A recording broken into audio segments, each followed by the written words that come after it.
from us on that. Next question. Next question comes from Colin DeMello from CTV News. Please go ahead. Hi, thank you for taking our questions. I have a couple of questions just about testing. So doctors are calling for the testing threshold in long-term care homes to be lowered because they say elderly patients who get COVID-19 don't have the traditional symptoms like other people. Instead, they may have cognitive impairment, increased falls, low blood pressure, etc. So why is your government not making the decision to test every single asymptomatic patient in a long-term care facility? Why wait until they've already been exposed to somebody who has COVID-19? Well, again, Colin, I'll pass this over to the doctor, but we're increasing the testing right across the board and really focusing on the hotspots of long-term care. And they said that they were going to have 8,000 tests as of today. We get results tomorrow, what happened today. So let's take a look at the 8,000 tests to make sure that we hit that target. And I know that they're going to be really focusing on the high priority hotspots out of the 626 long-term care homes and over 78,000 folks there. We're going to make sure that we look after and target the I believe it jumped up to 114 homes now, infected roughly about 18% of all homes. So that's the area we're going to target, but I'll pass it over to Dr. Fulton. Thank you. So this is really surrounding the concept of asymptomatic spread, which is incredibly important for COVID-19. And so as the evidence comes out, and our Chief Medical Officer of Health and Public Health are collecting that evidence and scientific information, we're acting on that. And that's what this action plan is about. We're expanding the testing into homes, even across Ontario, into select homes to really understand how COVID-19 spreads in the long-term care home setting. And as I mentioned before, this is a global phenomenon in long-term care homes. It's happened in other countries along the same lines as what's happening here. It is heartbreaking when you realize it gets through our defenses. And that's what's happened. It's the asymptomatic spread, and we know it's coming from the community. So we're taking all the measures possible, the universal masking, the universal personal protection equipment that the Chief Medical Officer of Health has required for all long-term care homes. And now it's about the testing. So whether it's looking at how it spreads or looking at how we're testing asymptomatic contacts of someone in the home that's been COVID positive, either staff or a resident. And so this is absolutely key. It's about what we're doing right now, and that's already been started. So really, a really important imperative. And Minister, just to follow up with yourself, can you provide us with an estimate in terms of how many residents in long-term care homes have already been given a test for COVID-19? The Premier would like that to be 100%, but we know we're not there yet. So can you give us with a percentage, even if it's an estimate, of how many long-term residents have actually been tested thus far? Is it 25%, 50%, 10%? How many have actually received a test for COVID-19? Thank you. I'm going to get that number from my staff. I do not want to make a guesstimate, even if it's a ballpark. It would be a significant number based on the outbreaks, and I want to make sure that it's clear that we've even redefined what an outbreak is. So it's one staff or one resident that is tested COVID positive in a home. So we've lowered the threshold for outbreaks as well. But if you look at the number of homes where there's outbreaks, you recognize that in some homes there's multiple staff, multiple residents who are impacted with a positive COVID test. And so it's a fairly significant number. However, we can't stop there, and that's what we're in the process of doing, is expanding this to long-term care homes, the symptomatic and the asymptomatic residents and staff who might have been in contact, as well as looking at and targeting homes that have an outbreak and saying what is particular is happening in that home, and how can we learn from the spread of this virus, how to approach this. We're looking at redeploying hospital workers, home care people, assessment center workers to make sure that the testing gets done.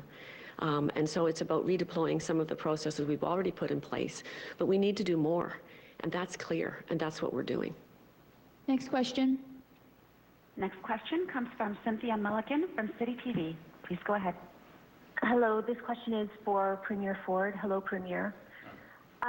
We've seen the warning signs. SARS was a warning sign. Advocates have been calling for years that massive changes need to be made, including workers only working in one long-term care home.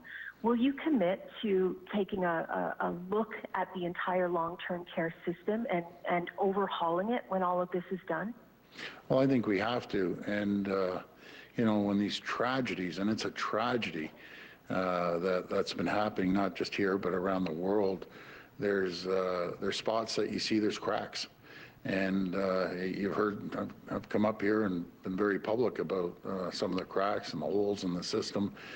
This will give us an opportunity to fix a lot of things, not just long-term care. I think overall government, the way it runs as a whole, and look at the procurement system that needs to be improved. I think we have to look at continuous improvement. We brought the continuous improvement lean team from Toyota. They talk about efficiencies. They understand efficiencies along with so many other companies out there in the private sector. And it shouldn't be private sector coming in and learning how the government runs. It should be the other way around. You know, government should be learning how the private sector runs and how efficient it is and the accountability and the targets that you have to hit.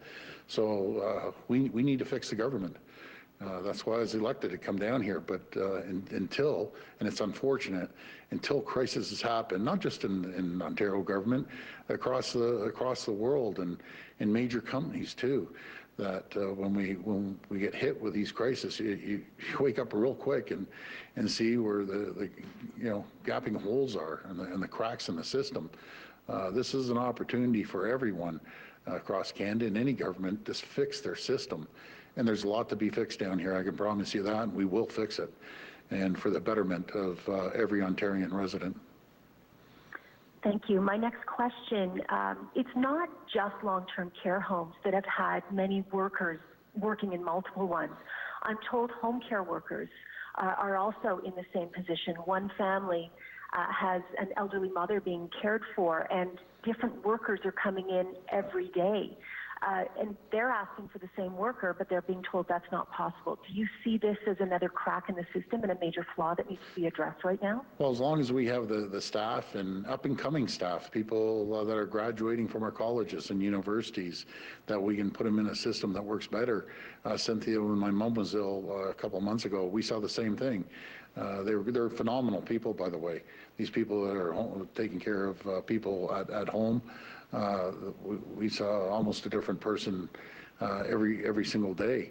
And again, I'm going to leave that up to the medical professionals, and maybe one of my ministers would like to answer that, because they're a lot more familiar with the healthcare system than I am.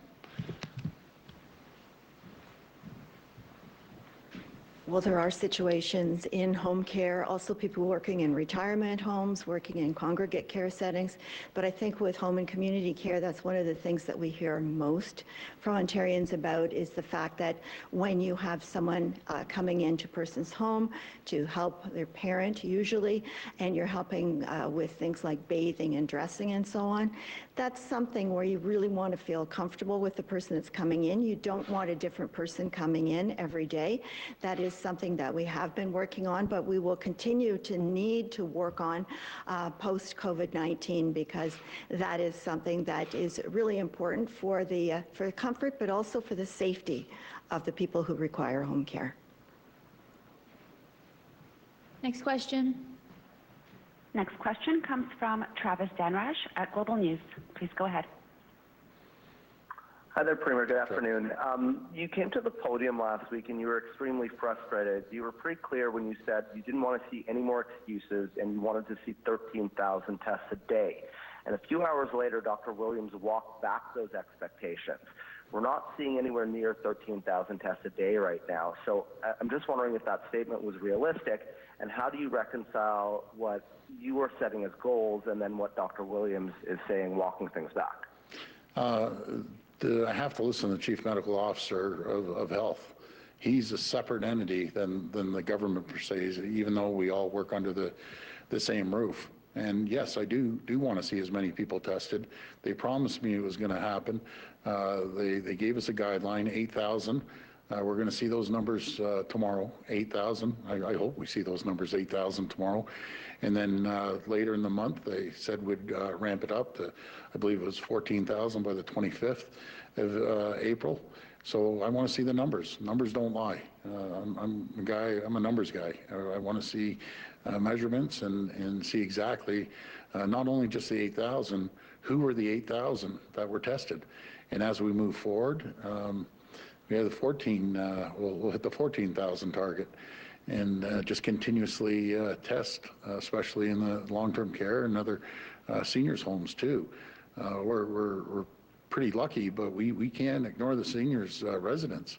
Even though there's over 500 seniors residents and we're at about 5% right now that have been infected, 5% is 5% too many. So we have to put an iron ring around all the most vulnerable people that are out there. And yeah, the system, going back to Cynthia's question, the system needs to be changed. It will be changed. And with consultation, collaboration with people from long-term care, seniors residents, and make sure that we have higher standards. Keep in mind, 80% of long-term care homes are basically privately owned, but they still rely on the government. So we have to, raise the standards. This is, Travis, this is a wake-up call to the world, not just Ontario, right across our country, around the world. And we have to learn best practices of other regions around the world and adopt them here into Ontario. Again, we're going to make a lot of changes moving forward. So with that being said, I'm just wondering, I know that you said that the government's doing everything possible to deal with the outbreaks in long-term care facilities. Would you be open to a public inquiry after this crisis is over about the government's response, looking into the government's response on long-term care homes? And if so, why not? Well, we'll sit down with our cabinet, and we'll be making sure that we leave no stone unturned and find out where the gaps are. I've been very transparent. When there's something that's not working, I tell the people it's not working. This is the government, and I could walk into any government. New Brunswick. Bonjour tout le monde et bienvenue à cette mise à jour sur le COVID-19 au Nouveau-Brunswick. Speaking on behalf of the province today are the province's Chief Medical Officer of Health, Dr. Jennifer Russell, and the Honorable Blaine Higgs, Premier of New Brunswick. Dr. Russell.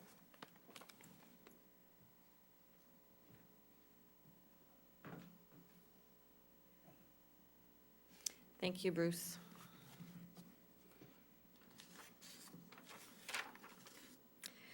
Before I start the formal portion of my speech, I just wanted to say something that if someone needs immediate care, it's still safe to go to an emergency room department.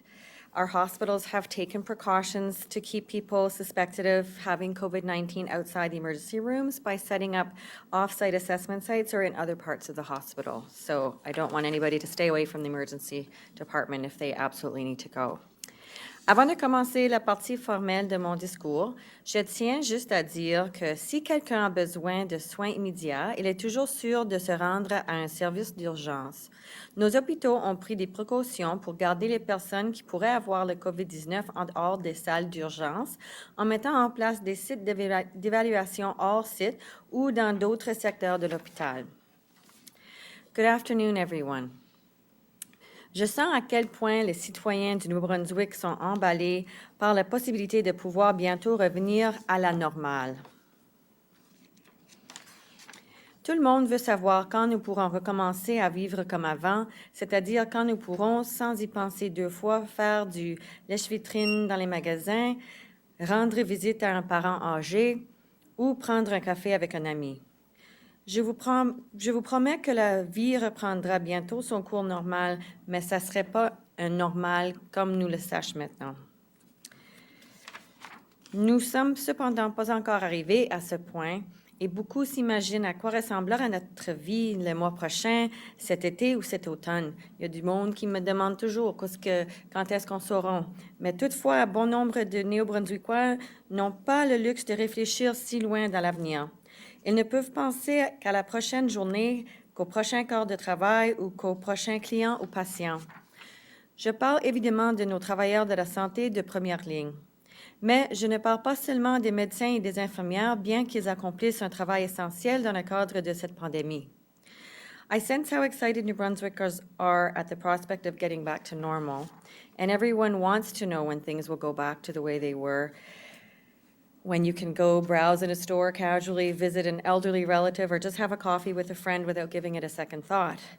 And I promise you that normal or something like normal is coming. What version of normal that would be, I can't say. And we're not there yet. But while the rest of us imagine how things will be next month or in the summer or the fall, there are many New Brunswickers who do not have the luxury of thinking that far into the future. All they can think of is the next day, the next shift, the next patient, or the next client. And I'm talking about our frontline healthcare workers, not just doctors and nurses, although what they are doing is very vital for the pandemic. I'm talking about those who work in our communities through the extramural program, nursing homes, special care homes, and community residences, as well as those providing home support and attendant care to seniors and to adults with disabilities. The work you are doing is noticed, and we thank you for all that you do and will be asked to do as we tackle this emergency together. Today, there is one new case of COVID-19 to report, and this brings the total number of cases to date to 117. And this new case is in Zone 5 in the Camelton region, and the individual is aged 40 to 49. Aujourd'hui, il y a un nouveau cas de COVID-19 à signaler, ce qui porte le nombre total de cas à 117. Le nouveau cas est situé dans la zone 5, la région de Camelton. Il s'agit d'une personne âgée entre 40 et 49 ans. It's encouraging to see this slow growth in the number of confirmed cases, and it's only natural to wonder if this indicates an end to the outbreak. I am much more concerned about community transmission right now as opposed to the travel-related cases. And so with the expansion of the testing, and I do encourage everybody who can get tested to call 811, call your family doctor or your nurse practitioner to get an appointment, to get a referral, to get tested. Because we do know that some people can have very, very mild symptoms, and we really want to know, again, to what extent community transmission is occurring. It is human nature to speculate about when and how we will return to normal and what that normal will look like. But we must not get ahead of ourselves. We must continue to do all that we can to slow the spread of the COVID-19 virus and deny it the opportunity to entrench itself in our province. And this is a real danger. I don't think as long as our neighboring provinces and our partners down in the south have more virus circulating than we do at the moment in terms of their actual numbers, I don't think we can rest easy. I think we still have to be vigilant. Again, with community transmission being the bigger risk right now, that is what we really, really need to be cautious of, and that's why everybody needs to keep doing what they're currently doing. So that means continuing to stay home as much as possible, keeping your interactions brief when you must go out, washing your hands thoroughly and regularly. All of these things are so very, very, very important. And I don't want people to lose sight of that. You maintain that physical distance of 2 meters between yourself and others, and just keep doing what you're doing. And, you know, I'm thanking a lot of people here today, but I also want to thank the people who are watching who are staying home. Thank you as well. It is very difficult for some of you, especially if you have young kids or there's other issues around how difficult it is for people to stay home, and everybody's situation is different, so I want to thank you as well. Vous pouvez contribuer à l'effort en continuant de rester à la maison autant que possible et de garder vos interactions brèves quand vous devez sortir. Vous pouvez continuer de vous laver les mains fréquemment et soigneusement. Vous pouvez continuer de maintenir une distance physique d'au moins 2 mètres entre vous et les autres. Vous n'avez qu'à continuer de faire ce que vous faites présentement. There are people in our communities who are working hard in the face of the outbreak, and those people, their work carries many of the same risks faced by those in the hospital setting, in the sense that community workers are caring for our most vulnerable citizens, the elderly, the disabled, and those with special needs, and they must keep themselves and the people they work with safe from this disease. The extramural program is also providing a vital service in our communities, and by enabling people to receive care at home, The EMP program is helping to reduce hospital admissions so that staff there can focus on the epidemic. Please be assured that if you need care through the extramural program, you will get it. An EMP is taking steps to reduce the risk of spreading the virus through its work by providing care remotely where possible and screening patients to determine the potential risks of COVID-19. As with any other healthcare setting, it is very important that you be truthful with the extramural staff with any symptoms you may be experiencing, because they need to be ready if there is a COVID-19 patient, if you have symptoms, if it's potentially present in your home, they need to have the appropriate protective equipment on when they visit. So all of our community healthcare workers are doing courageous work. They deserve our commendation and our support. They are every bit as heroic as the work that their peers are doing, such as doctors, nurses, paramedics, and laboratory technologists who work in more traditional settings.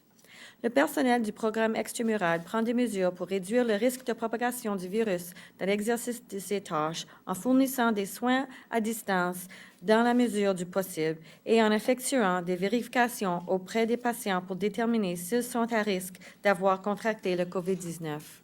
Comme c'est le cas pour tous les milieux de soins de la santé, il est très important que vous soyez honnête et que vous faisiez part de tous symptômes que vous avez aux membres du personnel du programme extramural.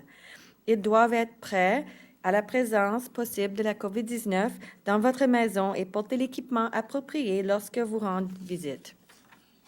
Tous les travailleurs de la santé en milieu communautaire s'acquittent courageusement de leurs tâches et méritent nos éloges et notre soutien.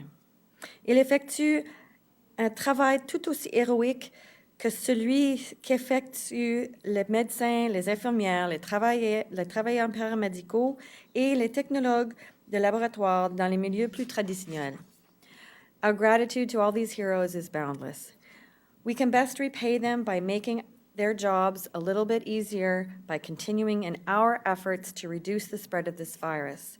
If we all continue to do this, we will in time be able to get back to somewhat relatively normal lives compared to before, but we really need to do this together, and only in time will we be able to know exactly what that looks like, but in the meantime, again, we all have to work together. Thank you very much.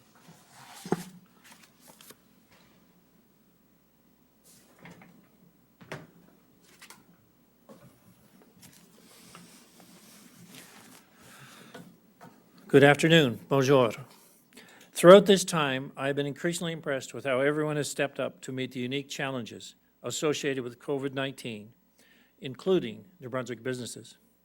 In normal times, it is unusual to see a line of people outside the stores in our province. Notre première réaction, c'est de penser que le magasin est bondé s'il y a une fille à se détendre pour y entrer. Dans la réalité d'aujourd'hui, c'est le contraire qui est vrai. The lineup you see outside, with patrons patiently waiting a proper physical distance apart, generally means the store is ensuring that those who are shopping have plenty of space to do so. Some stores have arrows on the floor to keep people moving through the store in the same direction. Others make regular announcements to remind people of the importance of physical distancing. Plusieurs commerces offrent un service de courrier ou de livraison à domicile pour que les gens puissent éviter d'entrer au magasin. Certains restaurants qui avaient fermé initialement rouvrent maintenant afin d'offrir des repas à emporter et à livrer.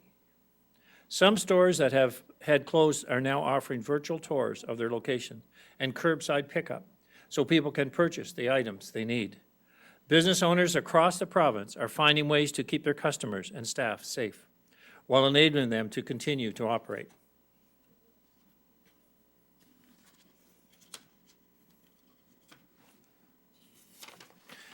It is this creativity combined with our caring for one another that will get us through this difficult time. We must be innovative. We must think each day how we can just operate a little safer.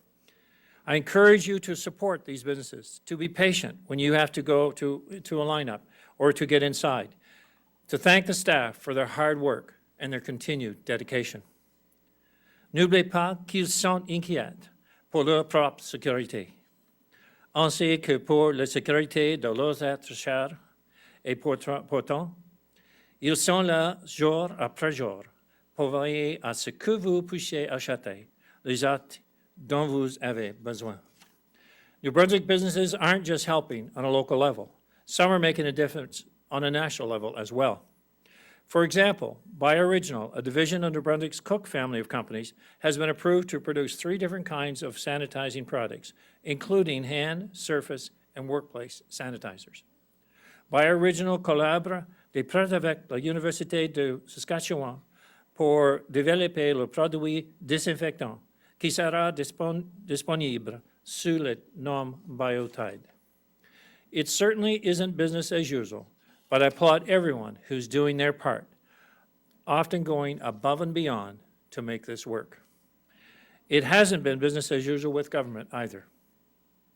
The House leaders of the 4 parties in the Legislative Assembly have been in discussions and have decided that the House will reconvene on Friday at 11 a.m. for 1 day. Legislative amendments will be introduced to provide job protection for workers who must take a leave of absence due to COVID-19. Le but est de protéger les emplois des gens de Nouveau-Brunswick qui ont la COVID-19, en qui ne peuvent se présenter au travail parce qu'ils soignent quelqu'un atteint du virus. We will also be introducing amendments to the Emergency Measures Act. The original intention was to allow for an increase in fines relative to social distancing violations. However, the recent case numbers would indicate this may be unnecessary. We will discuss this together in tonight's COVID Cabinet meeting. These amendments are also intended to expand the statute of limitations for courts and tribunals and to expand their statutory deadline where required by 90 days after the emergency order is over.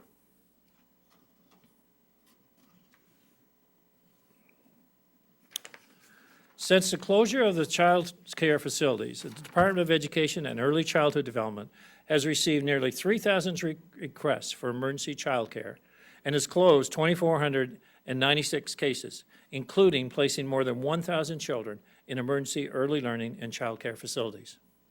Despite tremendous efforts from our early learning educators and staff, some communities still face challenges in establishing emergency childhood facilities.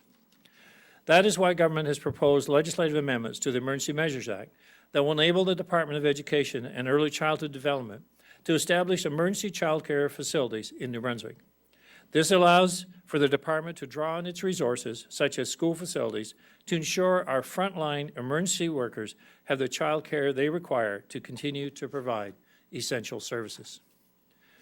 Les bouts de tout ce que nous faisons, y compris le projet de loi qui seront présentés vendredi, et de protéger les gens de Nouveau-Brunswick. As decisions are made and new information becomes available, we will continue to keep you informed. As you may remember yesterday, I was asked by a journalist about the possibility of temporary pay raises for employees at long-term care facilities, and a program announced just earlier hours before by the Prime Minister.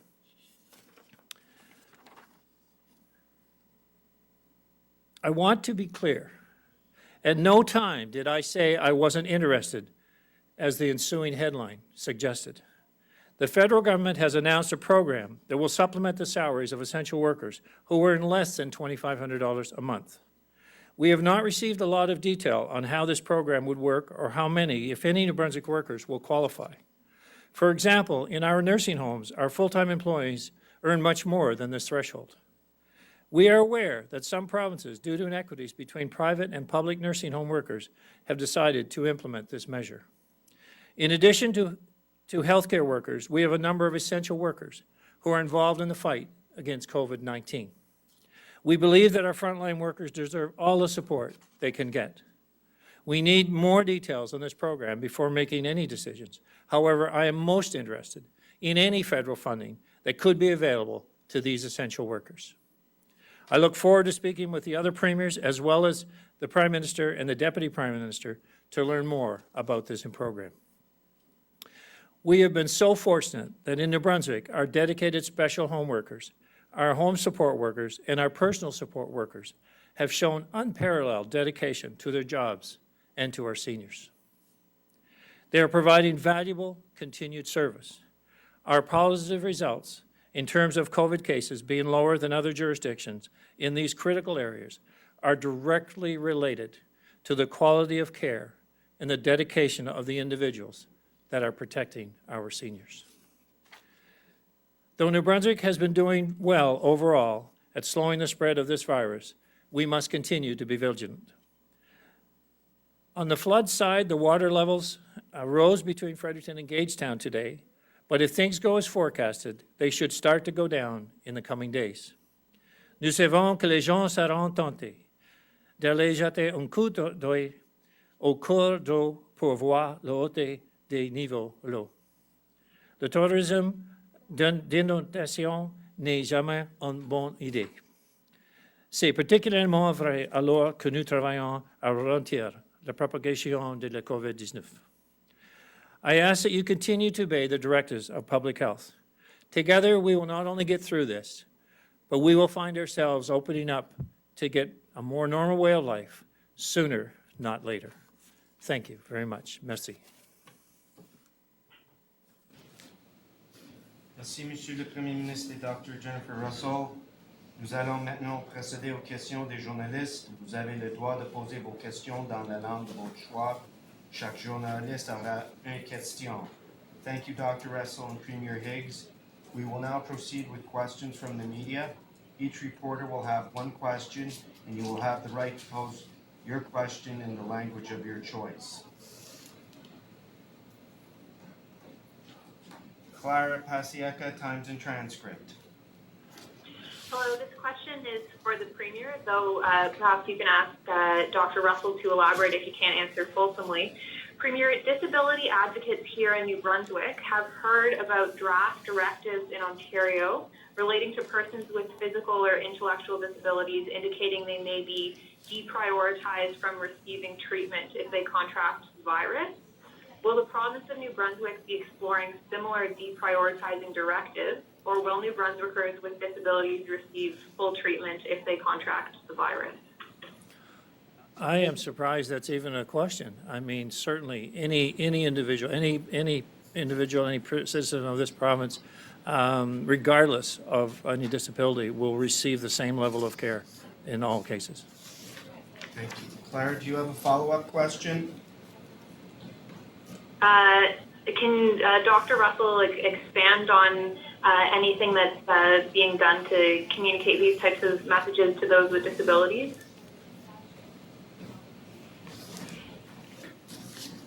I had read the same information about, I forget which province it was, but we have not been having any types of discussions like that here in New Brunswick. Thank you. Thank you. Elizabeth Fraser, CBC. So my question is for the Premier. The Federal Minister of Economic Development, Melanie Joly, has suggested New Brunswick isn't doing as much as other provinces to help small and medium-sized businesses. She's been talking to business groups in the province that are seeking help with rent and salaries. What do you say to that? Well, I would ask, I guess, if the minister's been talking to our CEO of Opportunities New Brunswick, who has collected at this point in the order of 1,400 direct requests from businesses and is coordinating that. That is a central program called Navigators. This individual, our CEO, is coordinating that and has a webinar every week and connecting the dots between businesses and the federal counterparts, and then working to ensure that they actually receive action. So I don't know if the minister's talked directly with our CEO or with our minister in small business and economic affairs, but I certainly would encourage that. And if the minister would like to connect with me personally, I would be more than happy to learn of any particular cases. Thank you. Elizabeth, do you have a follow-up? Yes, I have another question for Dr. Russell. Dr. Russell, from your opening statement, it sounds as if you think perhaps people who have some symptoms and should be tested are not actually getting tested. Is that your suspicion, and why? Well, my opening statement was around people not going to the emergency department who should go to the emergency department for things that they routinely would go to the emergency department for, so chest pain, etc. So those were my opening comments. It was around I think people have been a bit afraid to go to the emergency department because they are afraid of people being there who have COVID-19. So my points were really around how potential COVID-19 patients are assessed and where they're situated so that people don't have to be afraid to go to the emergency department. Thank you. Vicki Hogarth, Charlotte County TV. Thanks, Bruce. My question's for the Premier. There have been an abnormally high number of deaths in the last few weeks at Fundy Nursing Home, which is a small nursing home in Blacks Harbour. I counted 6 names alone from that home who've had their funeral arrangements at St. George Funeral Home. Are you planning to investigate nursing homes with abnormally high death rates for possible COVID-19 infections? And will you look specifically into why there have been so many deaths recently at Fundy Nursing Home?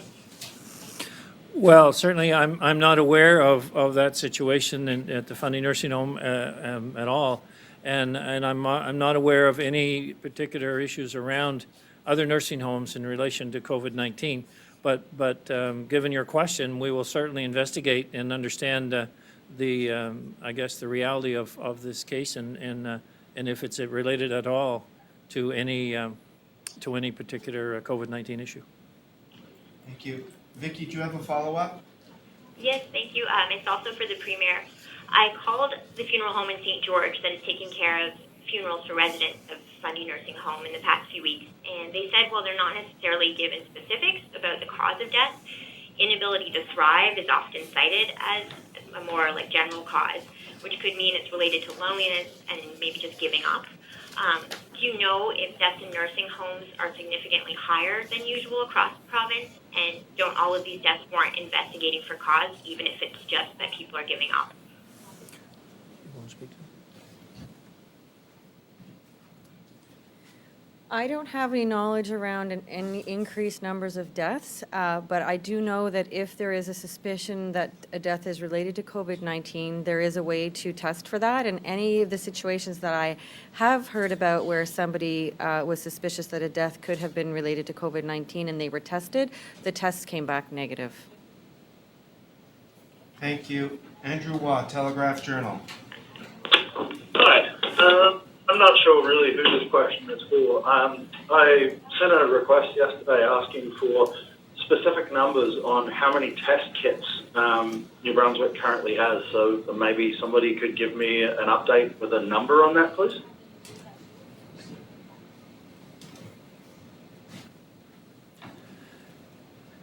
We have plenty of test kits to handle any of the number of tests that we're looking to perform or need to perform, and certainly as Dr. Russell opened up the testing strategy here earlier in the week, and as that expands, we're adequately supplied to meet those demands.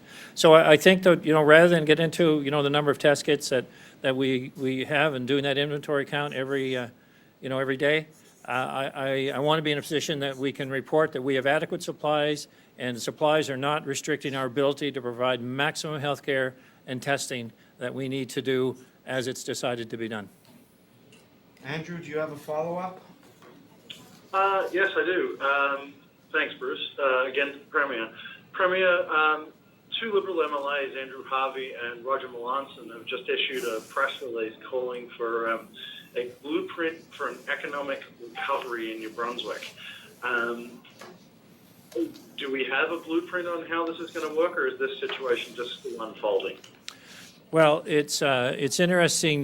We've been talking about that over the last couple of sessions about, while ensuring that our healthcare focus remains, we need to also add our focus on economic recovery. It has been a topic in the discussion with the COVID cabinet, and in fact, it's on the agenda tonight in tonight's meeting as well. So I'm hopeful that both Mr. Harvey and Mr. Melanson will have that discussion with their leader, Mr. Vickers, and we will have a fulsome discussion in our meeting. I think that we're building this together. When I mentioned about the 1,200 businesses or 1,400 businesses that have connected, we're looking at how do we categorize them, which ones can start up quicker, working with public health, what areas can we make changes, how can they meet the public guidelines and health guidelines and make that work.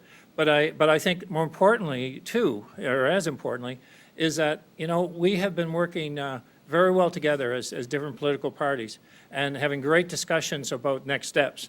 And this is certainly the next step. And I am hopeful that the committee, the COVID Cabinet Committee that we have working to date will be able to continue in the fashion that it has been continuing, because, you know, the results of us focusing on the task at hand versus, you know, being in our individual corners trying to pick away at each other, it really makes a difference. And it really is the best interest of all citizens in our province. And at this point in time, there's never been more value in political parties coming together with a common focus. Thank you, Premier. Thank you, Andrew. Matthew Wacomo, l'Acadie Nouvelle. Bonjour, ma question est pour le Premier ministre. L'Assemblée législative va reprendre ses travaux temporairement vendredi. J'aimerais savoir s'il va y avoir une période de questions et des déclarations de députés. Le Parti vert, notamment, demande ça. So that is another item that's on the agenda tonight with the COVID Cabinet Committee is, you know, should we have a full assembly or not? Well, it won't be full. They're going to be restricted numbers, so a lot of people will not be there. And what is the pros and cons of doing that? I know that any questions that are required to be asked, as I mentioned before about the Cabinet, our COVID Cabinet Committee, they're very openly asked on our discussions and our meeting, which is tonight. So there's nothing being held back. There's nothing being any questions asked. There's answers being given, and we do research as required if we don't have the answers. And there's great ideas being brought forward by all members of our team. So we'll have that discussion. I mean, if there's a reason to do that, and the general consensus is we'd like to do that, then that's fine. We'll do it. What the benefit will be, I guess, would be determined and if it goes forward. But it'll be just agreed or decided tonight with our cabinet, COVID Cabinet Committee. M. Wacomo, as-tu un suivi?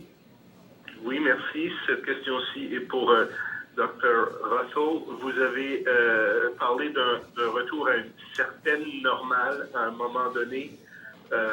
Pouvez-vous nous peut-être nous donner un aperçu ou parler un peu plus de qu'est-ce que pourrait avoir l'air cette certaine normale qui ne sera pas un retour à la normale comme on l'avait avant, mais qui pourrait peut-être être différent de la situation actuelle? Alors, avant qu'on aura un vaccin 18 ou 24 mois d'ici, je ne crois pas qu'on va voir un vrai normal. Et même après ça, c'est possible que ça ne sera pas plus jamais un vrai normal. Alors, c'est-à-dire que d'ici à ce temps-là, quelle sorte de version, quelle sorte de normal on va voir, ça dépend de les nombres de cas, ça dépend les hospitalisations, les admissions des soins intensifs, ça dépend le mode de transmission et le nombre de cas en total qu'on a et aussi ce qui arrive avec nos voisins. Alors, il y a plusieurs choses qu'il va falloir considérer quand on fait des décisions comme ça. Et comme je vous avais dit hier, je crois que on est encore à au moins 14 jours après le fin de semaine qui vient juste de passer pour voir qu'est-ce qu'on va voir comme résultat de la distanciation physique. Est-ce que ça continue? Est-ce qu'on va voir plus de cas? Alors, parce que ce qu'on voit aujourd'hui, c'est des choses qui sont passées presque 2 semaines avant ceci.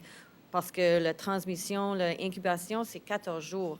Alors, il faut vraiment attendre qu'on soit certaine que les nombres de cas qu'on voit, c'est bas assez. Et aussi, si c'est quelque chose qu'on peut nous assurer que on espère que ça va continuer à être des nombres qui sont très bas. Mais c'est difficile à dire à ce moment-ci. Merci, Mathieu. Adam Harris, Telegraph Journal. Thank you. Premier Higgs, I have a yes or no question for you today.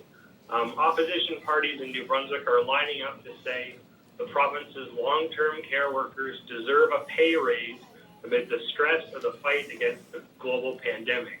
Should they receive a pay raise, yes or no? So is this an effort to feed your own story, Adam? The idea of was created yesterday that I didn't have an interest was most ill-founded in the sense of the federal documents that we're now reviewing And the issue that was in Quebec, that was workers that were making certainly much less than our workers. If this federal proposal actually we can make this work for our workers, we absolutely want to do it because our workers are second to none, and they've demonstrated that through this whole process.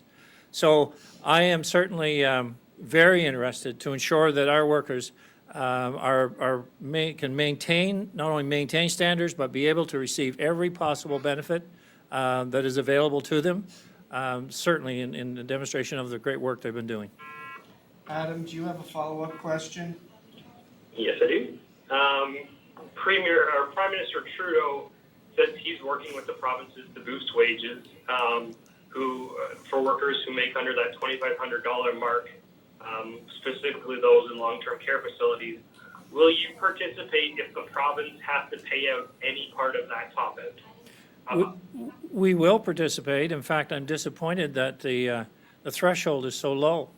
I am very proud of the fact that the income from our workers here, and certainly our full-time workers in our nursing home, far exceeds that. And I'm proud to say that.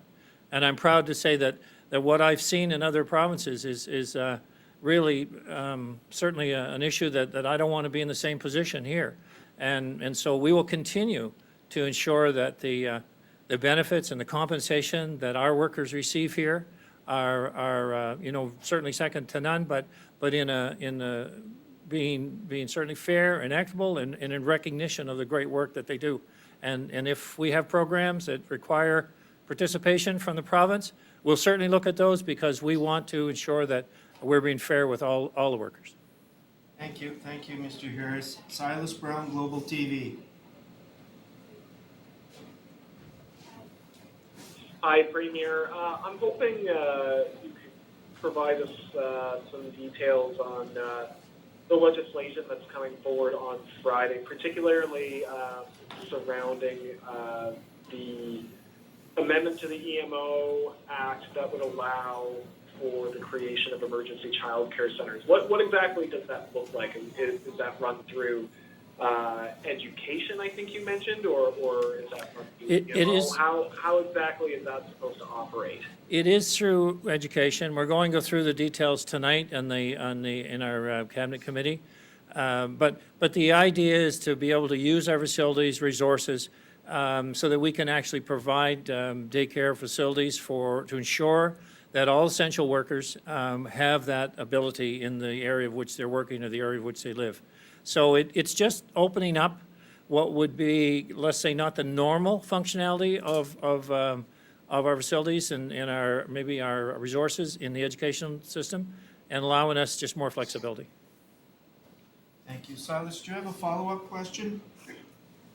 Yeah, is that coming about because there were issues with how the province was trying to run things in terms of getting essential workers their child care? Because I know that the goal was to keep some facilities open for children of essential workers. Were there issues with how that rolled out, and is that why this has become necessary to put in place? Yes, in some areas it's been very difficult to find child care support for essential workers, and that's the reason it's being rolled out. Thank you, Mr. Brown. Michel Corriveau, Radio-Canada. Oui, bonjour. C'est une question pour le Premier ministre, M. Higgs. Vous avez parlé, M. Higgs, tout à l'heure de 2 projets de loi, dont un pour protéger les travailleurs qui doivent rester à la maison à cause du COVID-19. Pouvez-vous nous donner plus de détails? Est-ce qu'il y aurait des exigences, par exemple, pour les employeurs? So I'm not sure I got the full understanding of that question. C'est au sujet du projet de loi, un des projets de loi qui va être présenté pour protéger les travailleurs qui doivent rester à la maison et qui ne peuvent pas travailler à cause de COVID-19. I guess the important, what we have is our ability, and that was a federal program that allowed people that have to stay home a funding formula for 3 to 4 months. And we certainly supported that with our original gap. and then with the federal program kicking in after that.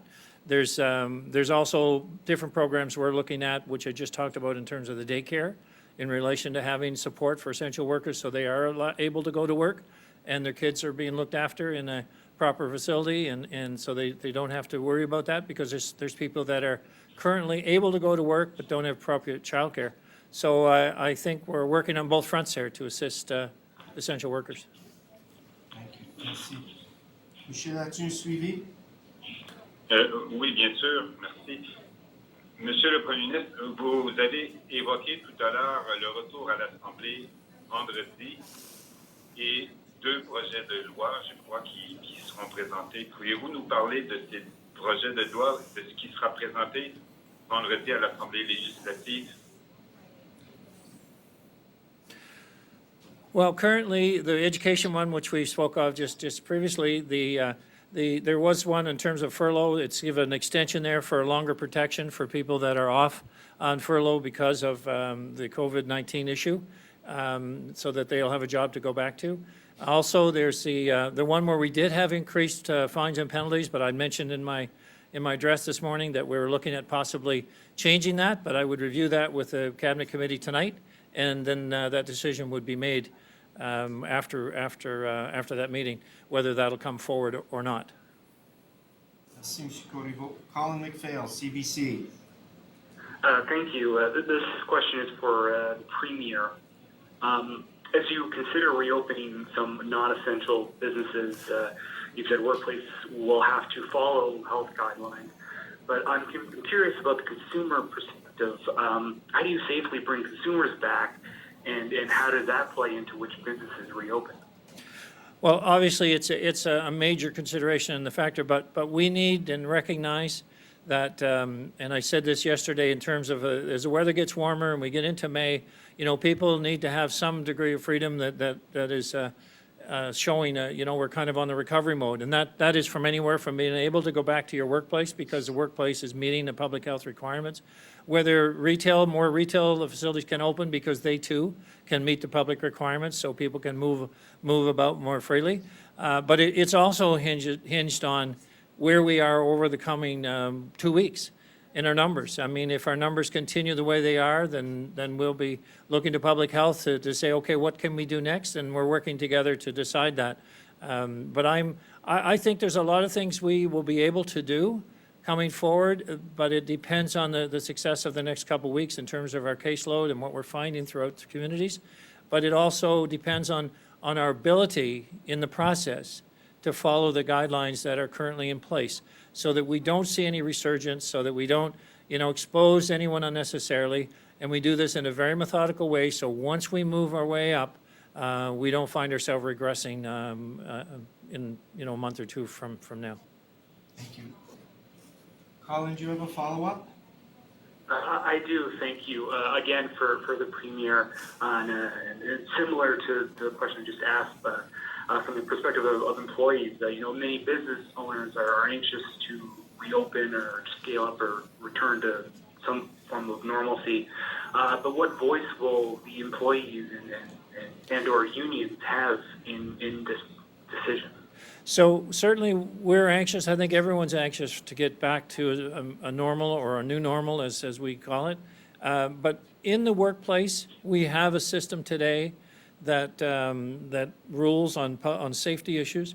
An employee is allowed, for safety reasons, to say, well, I don't feel that my workplace is now safe to work in, and then the WorkSafe will actually do an investigation, and in today's world would look at the public health requirements and see is that workplace able to meet those requirements as an additional concern around safety. So once that is independently determined, if it's determined that the employer is not able to, then the employee has no obligation to come back to work. But if the employer does meet the requirements and is able to provide safe working conditions to meet the regulations, then the employee is required to go back to work. Thank you, Mr. McPhail. Laura Brown, CTV. Hi there.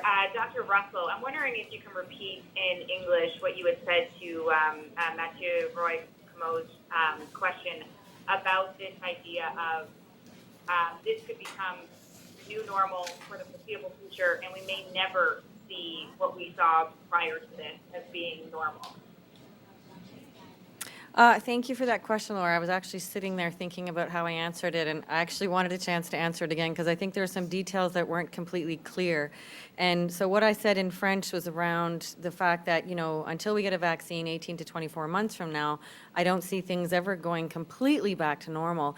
But what I didn't specify was what are the lists of things on a scale of, you know, what are the things that are most protective at this point, and as you go down that list in terms of what things could happen. So there is actually evidence out there to show that obviously if you have continued risk outside of your jurisdiction, outside the country, that obviously borders would prevent new travel-related cases from coming in. So that would be kind of at the top of that scale. You don't want to have any new travel-related cases. So shutting the borders essentially turns the tap off of that. But that means that whatever cases then remain are either close contacts of those and then the community transmission piece. So the closure of the borders is at the top in terms of what we're trying to prevent from reoccurring. Then the next level down from that would be mass gatherings, and so large groups of people gathering. We would not want that to happen either. So maintaining the, you know, no groups above 10, and make sure you're 6 feet apart, and et cetera. So that would remain. And then as you go down the list, it would include things like bars and restaurants, which have risks, sports activities, which have risks. And then as you get down into the lower things that, again, if you wanted to look at what do you need to do to continue to prevent community transmission, then you would look at non-essential businesses and what social distancing measures each business can implement. But this has to happen concurrently with more mass testing and the continuation of that kind of testing. So as things ramp in different directions, there has to be concurrent pieces of work that go along with that. So in the short term, the medium term, and the long term.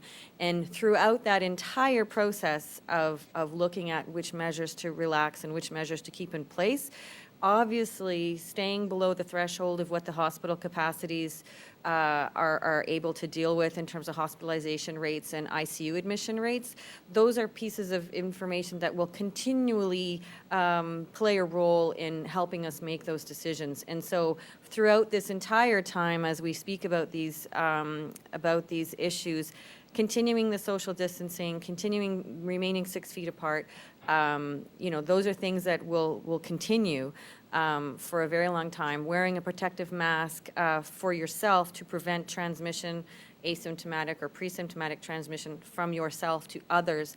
So wearing homemade facial coverings, those types of pieces of information will continue. Thorough hand washing, that will continue. You know, obviously disinfecting areas regularly, that will continue. So there are some things you can see would continue in the longer term, and then the gradation of things that are most protective and have the least amount of risk associated with them, those will be considered as well. Thank you. Laura, do you have a follow-up? Yes, thank you for that, Dr. Russell. Premier, I'm wondering if you can speak to the success of Lumen Ultra, the Fredericton-based company that is now kind of been thrust on the national stage because of what they're doing to help clear across the country with the chemicals in the testing kits. Laura, I can't speak with any degree of, I guess, accuracy in relation to just reading about this and understanding that they're able to provide the reagent in a very timely need, but to the capability that they are going to provide this and throughout the country, I think is rather certainly encouraging, but also maybe very symptomatic of what other capabilities may be hidden throughout our province, that others can come forward and do the similar things in other areas. So I just commend them. I think this is an example of New Brunswick innovation and New Brunswick companies coming forward and be heard and seen across the country and the influence they can have nationally. Thank you, Laura.